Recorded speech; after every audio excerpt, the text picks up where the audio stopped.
jamming the switchboard, both here and at the incident room on that case of Welling Garden. Just to remind you, this was the abduction and radio drop campaign and the handgun debate.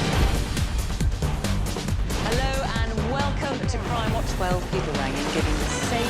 Those fantastic results.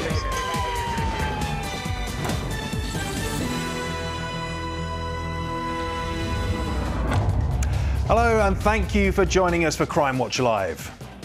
We have got a busy programme this morning, so please do keep watching. You never know when you might be able to help the police with their appeals. Today, do you recognise this man, Luke Williamson? He was jailed earlier this year for child sex offences, but police think there are more girls out there who he may have exploited. We'll hear the inside story of how a far-right keyboard criminal, Gabriel Budash, was jailed for terrorism offences. He was live streaming the most vile hatred, extreme right-wing views that you could possibly put out. Nobody! Keep down! Keep down! Bet he was shocked when that happened. And we're out with a court artist whose job gives her a front row seat on the biggest cases in the country.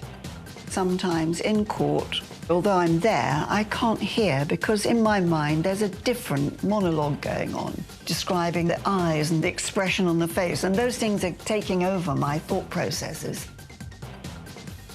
Backstage here is a hive of activity as our team and the police are ready to take your calls.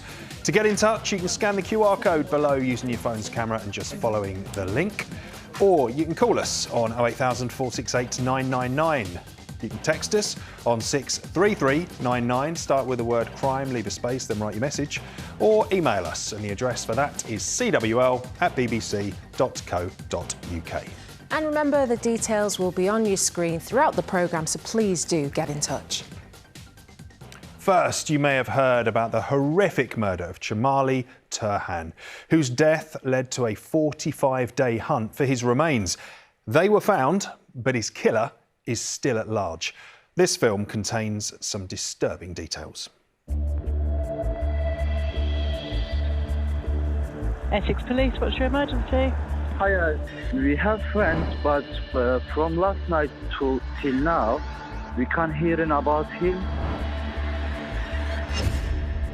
We know that he left the country within 30 minutes of the police being called. The site is huge. We knew we had to find his body. He needs to provide answers for his involvement.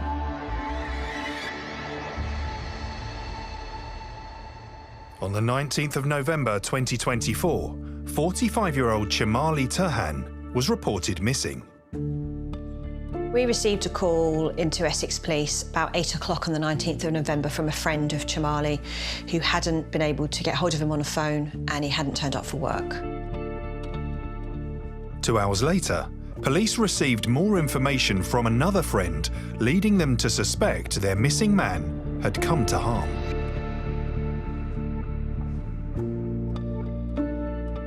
Police began searching for footage of Chamali at the time of his last sighting.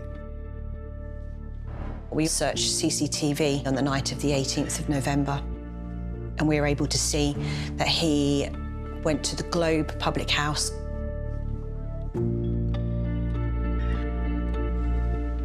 And then back into Duke Street with another male, where they both went into the Barista public house.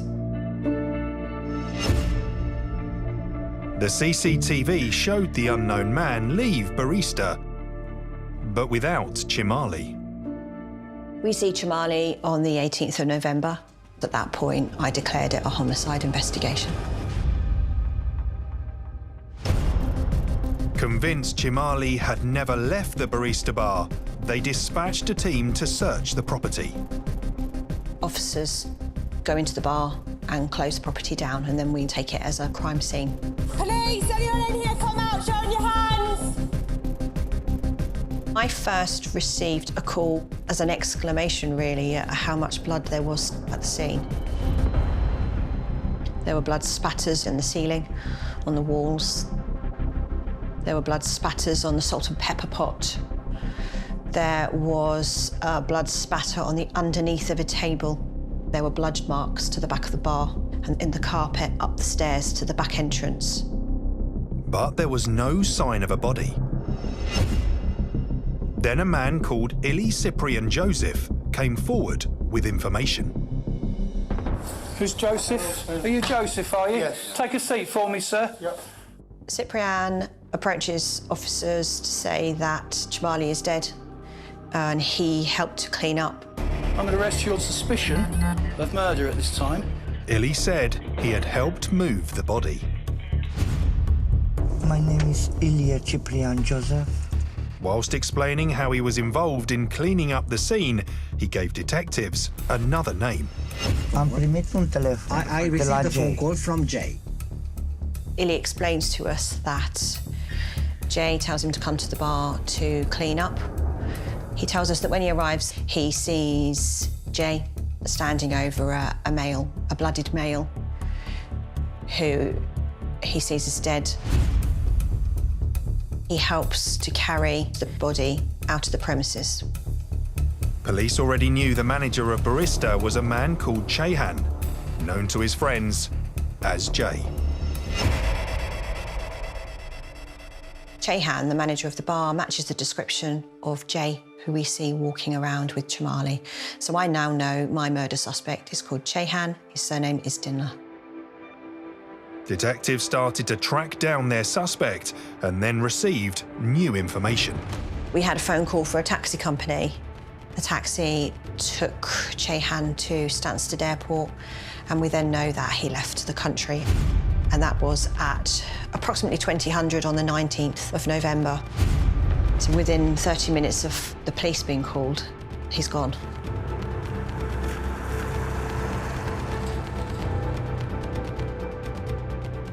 With their prime suspect on the run and one man in custody, police tried to establish what possible motive there could be for this brutal crime. Chamali meets Chehan outside the Globe. They go in together. They have a beer. They talk using a lot of hand language. They shake hands, and then they leave the bar together. They walk back to Barista. Although they appeared to be friends, it turned out they shared a love interest. Chamali wasn't too bothered about that interest, but Chehan really struggled with Chamali's relationship with the same female. 72 hours after Chamali's murder, police discover some of his body parts in a bin behind the Barista bar. Just finding these body parts, I mean, just brutal. And it, just really focused the team on how important it was to not only find Chehan, but find Chamali. Determined to recover his remains, police realise that his body is likely to have ended up at a landfill site. It was 1,500 tonnes of rubbish, several football pitches and a couple of metres deep, that we knew we had to search to find Chamali. We needed in excess of 30 officers a day. The site is huge, but the area that we searched was confined, so we knew we had the best chance possible to locate his body. Then on the 11th of January 2025, after a 45-day search at the landfill, officers finally recovered the body of Chamali Turhan. I was, incredibly proud of Team Essex, really. We never gave up on finding Chamali Turhan's body. I had the support of senior officers, but, life had to go on and other work had to be done. So, everyone sort of pulled out all the stops. And we did what no other experts thought we could do. On the 10th of October 2025, Illy Cyprian Joseph was sentenced to 7 years in prison for his part in the murder. Police are still looking for Chehan Dinla. We're yet to deal with Chehan Dinla. He needs to provide answers for his involvement. At the heart of this case is a father. There's a daughter who is now going to grow up without her dad. And it's so important now that we seek justice, not only for her, but the rest of Chamali's family.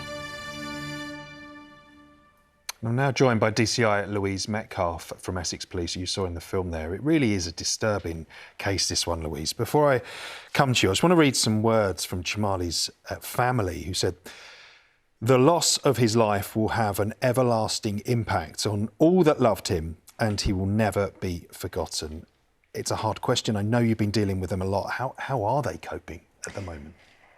They are devastated by the loss of Jamali and friends and family, and they've still got questions that need answers. So one of the big questions is, do you know anything about a motive as to what could be behind this attack? So we know that Jamali and Jayhan Dinla were in a relationship with the same lady. Jamali seemed to be quite relaxed about that, but Jayhan Dinla was not. We believe that was the motive behind the events of the 18th into the 19th of November. OK, we've got some CCTV we're going to look at now. This was actually on the night of the murder. What do you think may be happening here? So we see Jayhan Dinla at the bottom of the screen in the coat, shaking Jamali's hand now. Has the issue been resolved? Is Jayhan happy? I think probably not, because now he's tapping his fingers on the bar. Afterwards, Jamali looks very relaxed. Pensive, doesn't he? Yeah. Absolutely. And this is both males there leaving that same night, the night of the murder. They're together. Correct, yes. Jayhan has invited Jamali back to Barista. So that's the last we see of Jamali alive. OK, so then Barista was the bar that Jayhan, or known as Jay, owned. What do we know that happened in the hours after the murder? So we know that Jamali wasn't seen alive coming out of the bar, but Jayhan was. Okay. And Jayhan left the bar wearing a different outfit that we see here. You remember he arrived in a camel coat and light clothing. He's seen walking there in a dark outfit that we know was brought to him during the night. Yeah, so we can see that. And this is the night of the murder. This is it. And he looks incredibly calm there, strolling around. You noted that he's in a different jacket to what he entered in, but that was the night there. So 2 went in, 1 came out, and sadly you discovered what happened within there. I have to give credit, we all do, for the incredible job, a huge scale job that you and the police did to find the body. It took some time. So it was 45 days of 30 officers a day searching, 1,500 tonnes of landfills, domestic and commercial waste. And we are the only police force to have a successful active search where we've recovered a body. Wow, so you did recover that, as sad as it is, but it gave some kind of closure to the family that you were able to find a body. At this time, what you don't have is the prime suspect. What do we know about where he could be? And let's just remind us who you are looking for. Within 30 minutes of the police being notified of Jamali's disappearance, Jayhan booked a taxi to Stansted Airport. We don't know where he is. We need him. We need to find him. We need to know where he is, and he's got questions that he needs to answer. Yeah, so this is him. This is him on screen, the owner of that bar, often known as Jay to his friends. It's worth just reiterating that, isn't it? They may know him as Jay, but you know he went via Stansted or to Stansted. We don't know where he is now, and if anyone does, that's who we need to hear from. Thank you, Louise, for coming in. I should say there is a Crime Stoppers reward as well that is up.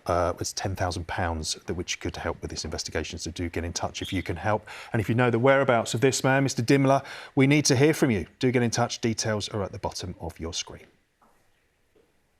Coming up, have you heard of synthetic Frankenstein identities? Well, we meet the team tracking down the online personas behind this new type of fraud. But first, we're with Detective Constable Stacey Waslin and DI Kat Slaughter from Humberside Police. They've been investigating a high-risk sex offender called Luke Williamson. He's been convicted of a number of sexual offences involving underage girls, but they believe there may be other victims out there. Thank you so much to both of you for coming in today. Kat, let's start with you. Could you just tell us a bit more about what Luke Williamson has been convicted for? So Luke Williamson's a 34-year-old male from the Bedfordshire area, and in May 2025 the investigation commenced after his mobile phone was seized as part of another investigation. When his phone was examined by the digital forensic team, there were messages found within that which indicated there were further sexual offences against other victims, which he later admitted, pleading guilty to 20 sexual offences, including sexual communication with a child, indecent images, and arranging to meet them to commit sexual acts against them. He was later sentenced in January this year, where he received an extended sentence of 11 years, which equated to 8 years in custody and 3 years on licence with stringent conditions to manage him once he got into the community. I mean, this is just awful, and really good to hear that he's been sentenced. But the reason that you're here today is because you don't believe that this investigation is over, do you? No, so he was dealt with for offences against 3 young girls, but with the inquiries that have been ongoing, we're keen to speak to anybody else that's been in contact with him. So we're now in phase 2 of the investigation called Operation Blue Neon, and we're encouraging people to get in touch with us if they've been in any contact with him. We're looking to find the victims, support them, and ultimately bring any of their cases to justice. Absolutely, as you say, that is so key, isn't it? Well, Stacey, let's take a look at this in a bit more detail. We've got an image here of the areas that you think Luke Williamson frequents. And how does he initially kind of reach out to the victims? What's the process?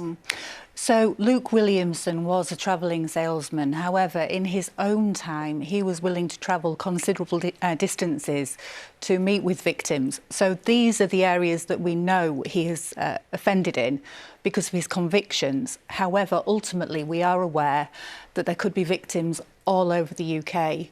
What Luke would do was send a large volume of blanket messages to many social media accounts of young girls. And these messages would be telling them, hey, hi, how are you? And then they'd move very quickly into sexualised contact. He would make them feel as if he loved them. He would tell them that he adored them, that they were beautiful. He would even belittle himself to seek reassurance from the girls and make them feel that he loved them and that they were in a relationship with him. He would agree or try and encourage them to meet with him with the promise of vapes and alcohol, and was even willing to sneak into young girls' bedrooms while their family slept to commit sexual offences against them. Incredibly manipulative, isn't it? And he used a variety of different handles, didn't he? We can actually take a look at some of them now, can't we? So these are the social media handles that we know that he did use with our victims. However, we are aware that there could be more social media handles. Now, Kat, you mentioned that Luke is a 34-year-old male, but he was actually engaging in conversations with females as young as 12 to 16 years old, wasn't he? Yes, he was. He manipulated them to believing they were in a relationship with him, so some didn't see themselves as victims or feel ready or able to contact us to report any offences. And again, this is why you're here today. It is so important that these victims feel like they are supported and they can reach out to you. Absolutely. We're keen to speak to anybody that's been in contact with Luke. It's not just teenagers. Some of the victims might be older now, having had contact when they were teenagers some years ago. We're appealing to any parents, carers or friends. If you think your child or a friend or anybody you know has been in contact with Luke, or you recognise his photograph, please get in touch with us. So we've opened a major incident public portal. So if you've got any concerns or you know anything about any offending, go to the Humberside Police website, go through the Operation Blue Neon link, and quote log 72 of the 17th of November 2025, or if you want to report it anonymously, please go through Crime Stoppers. Really good to know. And sadly, Stacey, with investigations like this, it's often the victims that can feel that real sense of shame and feel like it's their fault when it's not, is it? Absolutely. It's so important to stress that this is not their fault and they shouldn't feel any shame from this at all. Clearly vulnerable, and he preyed upon that. We want to make it clear to victims that even if they don't feel ready to talk to us about this yet, we are there. We will listen, even if it's in 10 years' time. It's their voice, their choice, and they can choose when and how they speak to us. It's a really powerful message. Stacey, Kat, thanks again for coming in this morning. Appreciate it. If you have had any contact with Luke Williamson, or you know anybody that has, then please do get in touch. Really is such a disturbing case, that one, but sadly it's yet another example of how social media and the internet can be utilised to target victims. I'm now with Nairi Alexander from the Internet Watch Foundation, and they advise and work with the government and tech companies to eliminate child sexual abuse and imagery online. And Nairi, this unfortunately seems to be very much a growing problem. Yes, Rav, unfortunately it does feel like that. I've worked in online child abuse now for over 10 years, so as a police officer and now at the Internet Watch Foundation. And despite our best efforts, the increase in accessibility, the technological advancements, it feels like this is a problem that we're not winning. And actually, at the Internet Watch Foundation in 2025, we had a record-breaking year in terms of the number of reports that our analysts actioned. We saw over 300,000 separate occasions where child sexual abuse material was found in the wild online. That's a staggering amount, isn't it? It really is so high. And you've seen there's lots of different ways that this abuse can actually happen. Yeah, absolutely. And I think we need to remind ourselves that, you know, whilst this doesn't happen to everyone, it can happen to anybody. And, you know, all it takes is a child that has a device that's got internet access and a camera, and somewhere where they can use that device unsupervised, often a bedroom, sometimes a bathroom, and we're leaving them vulnerable to being groomed online in this way. And what we see really frequently, as we've heard, is offenders using social media channels and often posing as children or young people themselves to groom children online. And it can happen really quickly. I'm talking in minutes. They will be asking children to share intimate images of themselves. It's just so scary, isn't it, to think that something like that could happen in minutes, and this would have a huge impact on the young person themselves, wouldn't it? Yeah, absolutely. I mean, it's a real power play by offenders. They're absolutely leaning in to those feelings of shame and guilt and fear, and making young people feel like they have nowhere to turn, no one to talk to, and scared of taking action. But they have got somewhere to turn. Yeah. So what can we do to fight back? Well, you know, I'm a parent myself, Yes, and you know, it's scary, isn't it? Yeah. And I'm constantly thinking, am I doing enough? Am I having enough conversations? Do I know enough about what's happening, even though I work in this space? And you know, my view is that the best way we can keep our children safe online is actually what we do offline. And it's about building those trusted relationships, having clear lines of communication, making it safe space for children to be able to speak to you about what they're doing online, what they're seeing, what risks they're facing, and removing that fear of judgment, and ensuring that they know they can talk to you or a trusted adult. Talking is so important. Yes. And speaking of which, you have got a checklist. Talk me through that. Yeah, so the IWF has some amazing resources. The Talk Checklist is one of them. It's a resource for parents, carers, professionals, adults working with children, and it gives some structure and guidance on how to start these conversations off. So talking to your child about online sexual abuse. Keep it age appropriate, there's lots of advice on that, but little and often build it into regular communication so it doesn't suddenly become this taboo subject. Agree to ground rules. So where are your children using their devices? Are they supervised? Are they not? Come to some kind of agreement with your children about expectations on using devices online. And learn about the platforms. Learn from your children. What are they using? What are their friends using? You know, we need to speak to young people to find out what they're using online. And finally, take some responsibility to know how to use the parental controls, safety measures in place that are available online and on certain on platforms, social media, etc. Really important. What about report remove? Yeah, amazing. I mean, for me, this is one of the jewel in IWF's crowns. It's an amazing resource for under 18s in the UK that allows them to confidentially, anonymously, completely free of charge, report nude imagery of themselves to the IWF.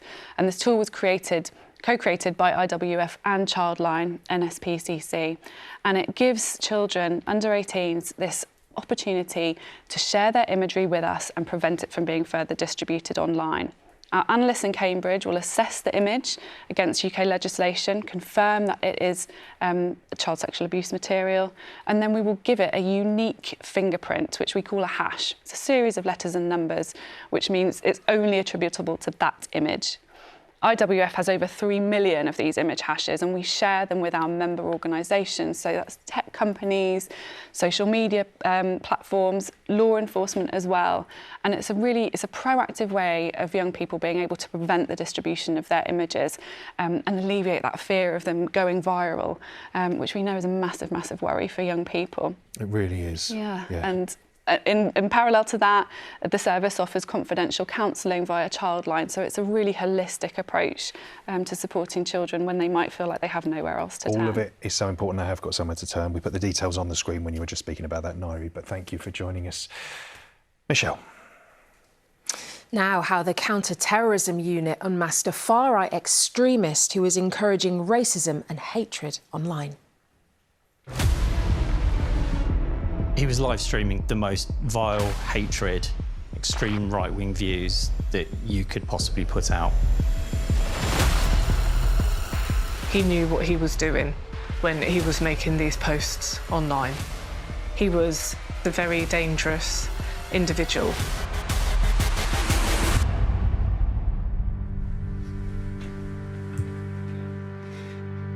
For the last 14 years, I have seen a real increase in the online space and also the emergence of the extreme right wing that want to circulate bad information to a national and global network.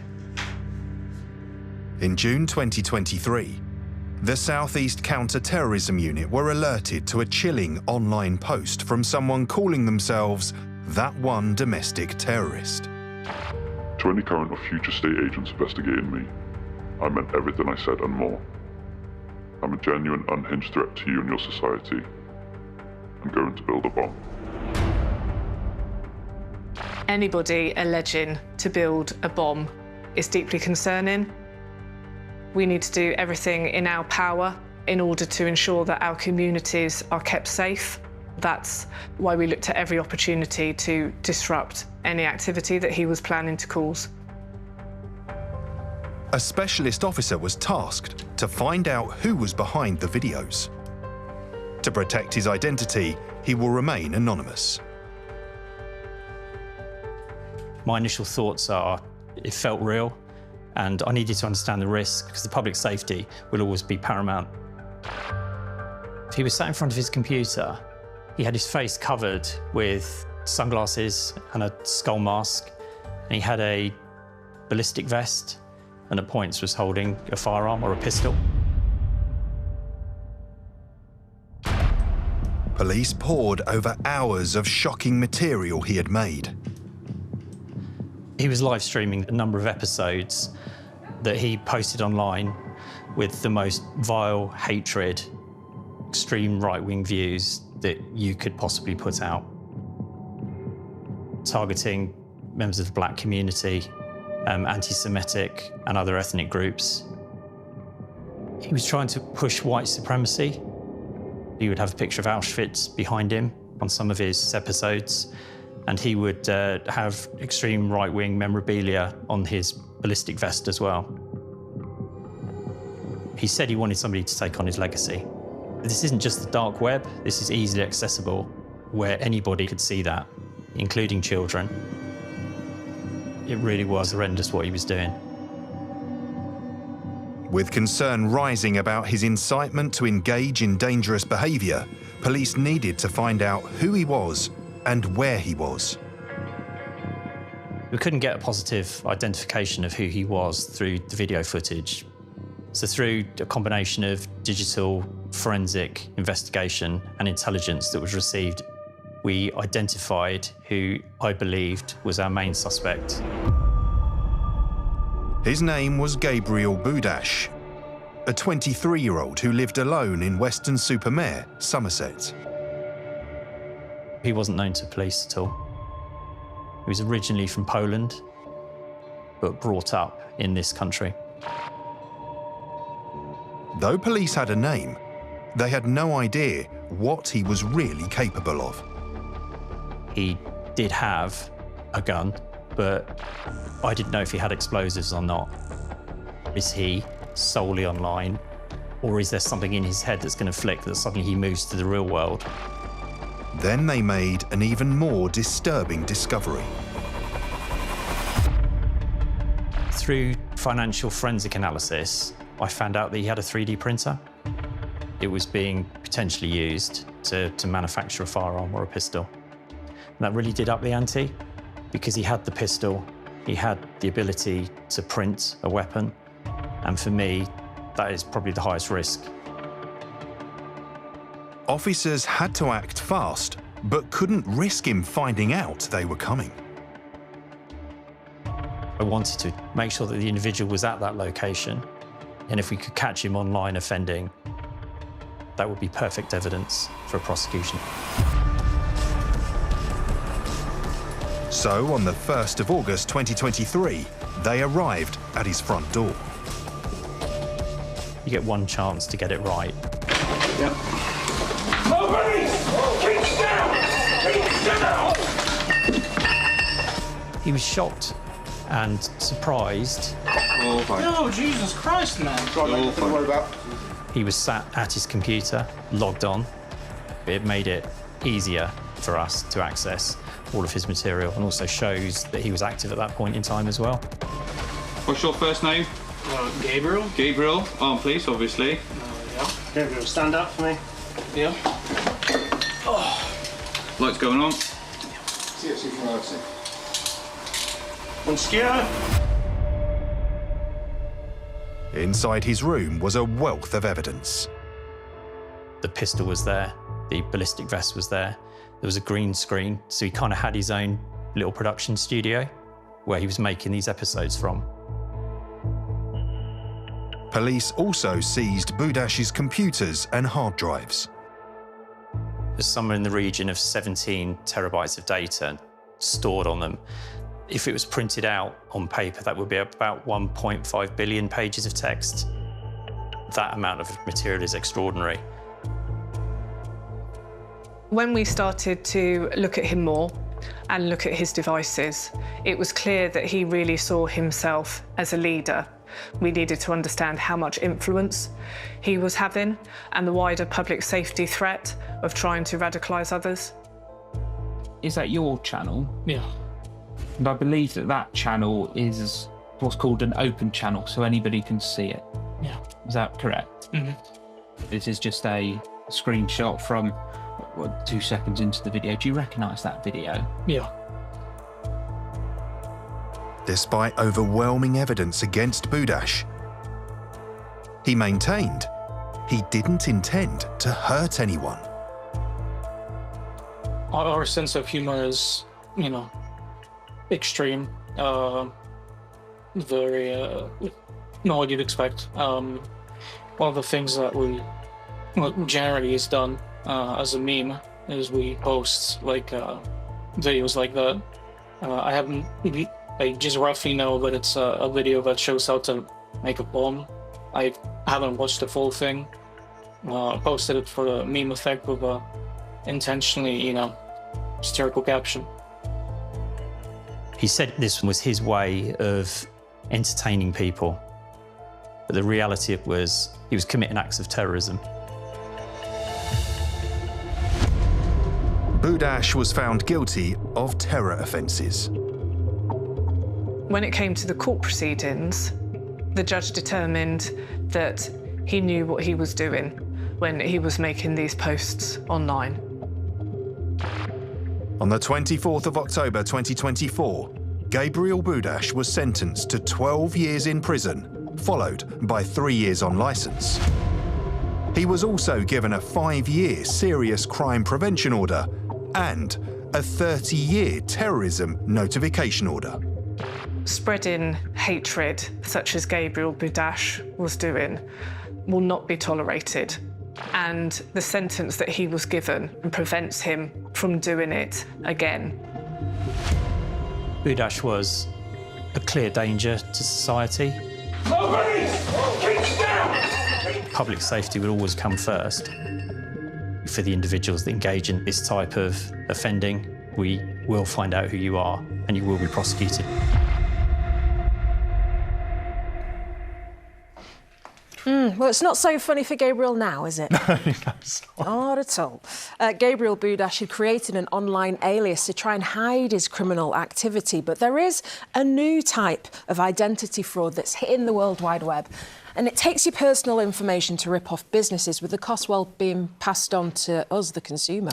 Yeah, synthetic Frankenstein identities, they're called. It may sound like something out of a horror movie, but I'm afraid they are very much real. So we've got fraud identity expert Katerina Pranjic with us now to explain more.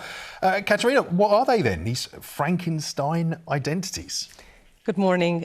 Frankenstein identities, or synthetic identities, basically for fake identities. They are created using bits of other people's identities. For example, it could be your surname or your date of birth and then my postal address.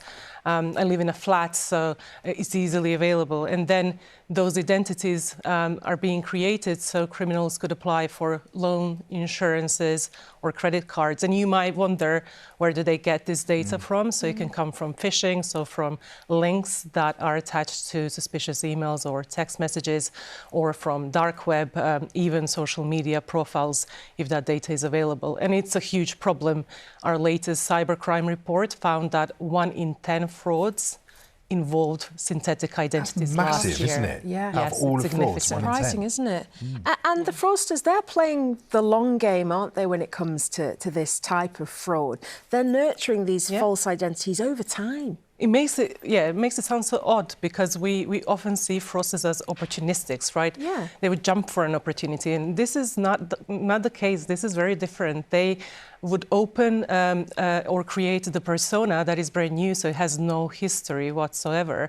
They would need to apply for the loans, and that takes time. It takes patience and hard work, meaning that after they apply for the loan, and in the beginning they would act like a genuine customer, they would pay it back in time, in full, and then they would apply again and again and again until they are satisfied with their credit score and they can cash out. And what I mean by cash out means that they will be applying for the loan that's slightly bigger in amount, and then they wouldn't pay it back.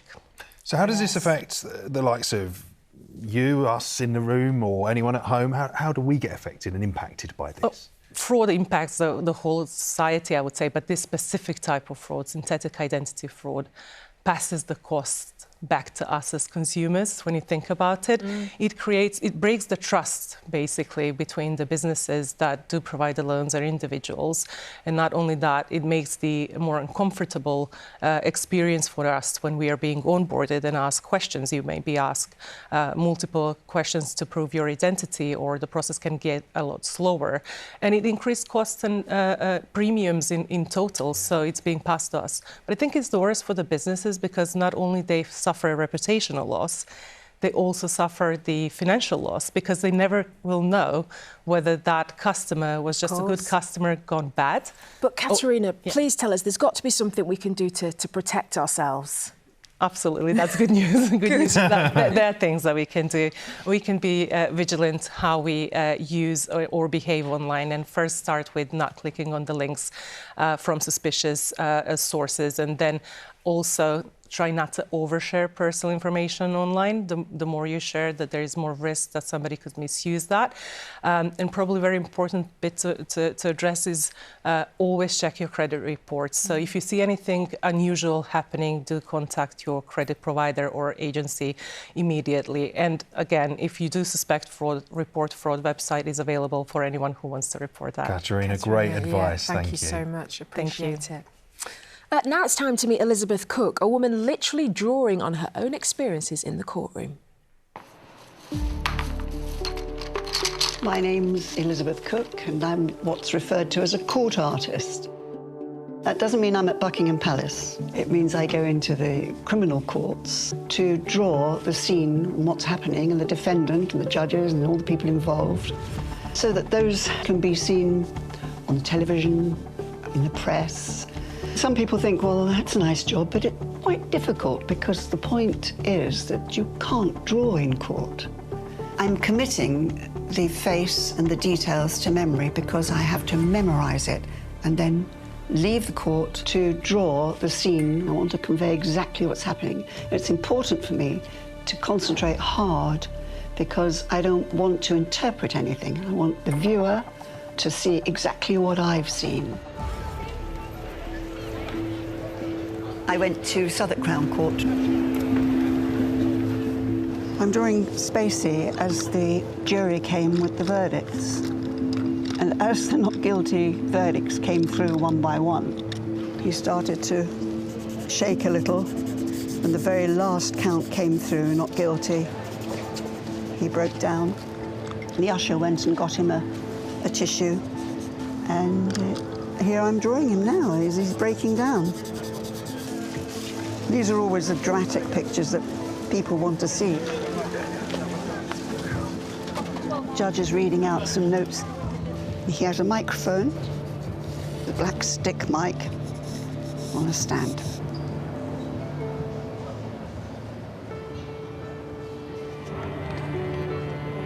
These days it's rolling news, so really my picture is wanted as soon as. So I ration myself to 20 minutes a face. So if there are two barristers and the defendant, that's an hour's drawing. It's always a rush. That's why many of my drawings, you'll look at them and you'll see that the colouring in is done, but it doesn't go to the edges.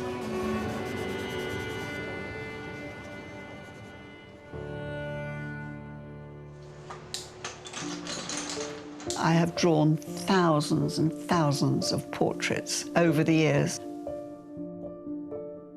As Johnny Depp was a couple of years ago, and here he is. He's sitting at the back of the court, making a few notes and listening very intently, and I've tried to capture that expression. But you'll notice that in all of my drawings of Johnny Depp, he has very serious expressions. He's not the Johnny Depp that we usually see. Now, this is Harold Shipman. He's being questioned by the prosecution. Rosemary West here is listening as the judge is summing up to the jury. She's got her hands clasped and a very grim expression on her face. People ask me how I cope with hearing some of the worst things that you could ever hear that one human has done to another. And it does affect me. Sometimes in court, although I'm there, I can't hear because in my mind there's a different monologue going on, describing the eyes and the expression on the face, and those things are taking over my thought processes so that I don't necessarily concentrate on the words I'm hearing. Looking back over 30 years, I've learned a great deal about human nature, as you can imagine. And it has kept me occupied doing the thing that I absolutely love, which is drawing. Such a fascinating job, and having to remember all those intricate details and outside so the court. much detail as well. Amazing. That's all we've got time for this morning. Thanks for watching today, and remember you can catch us on iPlayer for up to 30 days after broadcast. And if you've been affected by any of the issues covered in today's programme, then head to BBC Action Line. Tomorrow, a wall can't even stand in the way of this group grabbing high-value handbags. You never expect something like this to happen to you. This is a heist. This is an actual heist. And it's sent a ripple through the whole village. They got away with around £250,000 worth of bags. Can you believe it? Even more than your wardrobe. See you at the same time, 10:45 tomorrow. Goodbye.